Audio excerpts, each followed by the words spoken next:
വീൽചെയറിൽ നിന്നും എലീന പതിയെ നിത്യകിടപ്പ് രോഗിയായി മാറി. എന്നിട്ടും കാളിൻ്റെ പ്രേമലേഖനങ്ങളും സമ്മാനങ്ങളുമായുള്ള വരവിന് ഭംഗം വന്നില്ല. അന്നാ രാത്രിയിൽ ശ്വാസമെടുക്കാൻ അവൾ ഏറെ ബുദ്ധിമുട്ടിയിരുന്നപ്പോൾ തൻ്റെ അടുത്തിരുന്ന കാളിൻ്റെ കയ്യിൽ എലീന അമർത്തി പിടിച്ചു കിടന്നു. ആഴത്തിലുള്ള ഓരോ ശ്വാസോച്ഛ്വാസത്തിലും അവളുടെ നെഞ്ച് ഉയർന്നും താഴ്ന്നും കൊണ്ടിരുന്നു. പ്രാണവായുവുമായി മല്ലിടുന്നതിനിടയിൽ അവസാനമായി അവൾ കാളിനെ ഒന്ന് നോക്കുക മാത്രം ചെയ്തു. പിന്നെ എലീനയുടെ നെഞ്ചുയരുകയോ കണ്ണ് തുറക്കുകയോ ചെയ്തില്ല. ഡോക്ടർ മരണം സ്ഥിരീകരിച്ചു. ശവസംസ്കാരത്തിൻ്റെ അവസാന നിമിഷം വരെയും കാൾ അവളോടൊപ്പം തന്നെ നിന്നു.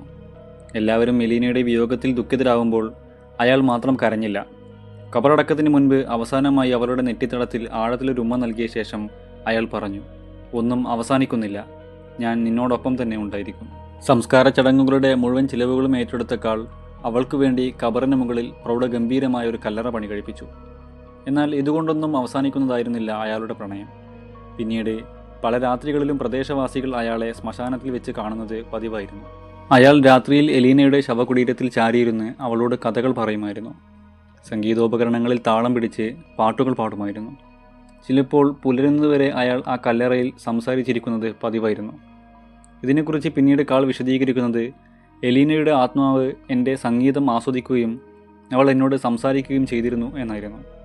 ഒടുവിൽ 1933 ഒരു രാത്രിയിൽ അയാൾ ആരും അറിയാതെ എലീനയുടെ കല്ലറ തുറന്ന് മൃതശരീരം പുറത്തെടുത്തു. ആർക്കും മനസ്സിലാവാത്ത രീതിയിൽ കല്ലറ മൂടിയ ശേഷം അവളുടെ ശരീരവുമായി അയാളുടെ വീട്ടിലെത്തി. പിന്നെ എലീനയുമൊത്തുള്ള 7 വർഷങ്ങൾ.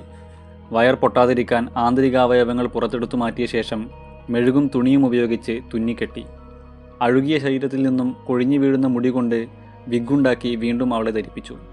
യഥാർത്ഥ കണ്ണുകൾക്ക് പകരം ഗ്ലാസ് കൊണ്ട് നിർമ്മിച്ച കണ്ണുകൾ നൽകി. പുത്തനെടുപ്പും ആഭരണങ്ങളും അണിയിച്ച് 7 വർഷം എലീനയുടെ മൃതശരീരം കെട്ടിപ്പിടിച്ച് അയാൾ കിടന്നുറങ്ങി.